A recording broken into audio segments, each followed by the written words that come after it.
Praise the lord. ఈ ప్రపంచంలో అందరూ నిన్ను వదిలేసినా నీకు ఒకరు మాత్రం ఎప్పటికీ తోడుగా ఉంటారు. ఆయన ఎవరో తెలుసా? మన జీవితంలో కొన్ని రోజులు చాలా కష్టంగా ఉంటాయి.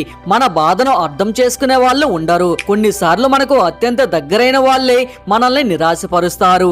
అలాంటి సమయంలో మన హృదయానికి ధైర్యం ఇచ్చే ఒక అద్భుతమైన వాక్యం బైబిల్లో ఉంది. కీర్తనల గ్రంథము 27వ అధ్యాయం 10వ వచనం ఇలా చెబుతోంది, నా తల్లిదండ్రులు నన్ను విడిచినాను, యెహోవా నన్ను చేరదీయను. ఈ వాక్యం తల్లిదండ్రులు తప్పకుండా వదిలేస్తారని చెప్పడం కాదు, కానీ మనుషుల సహాయం లేకపోయినా దేవుని ప్రేమ మాత్రం ఎప్పటికీ తగ్గదని ఈ వాక్యం మనకు గుర్తు చేస్తుంది. యెహోవా దేవుడు నీ కన్నీళ్లను చూస్తాడు, నీ ప్రార్థన వింటాడు.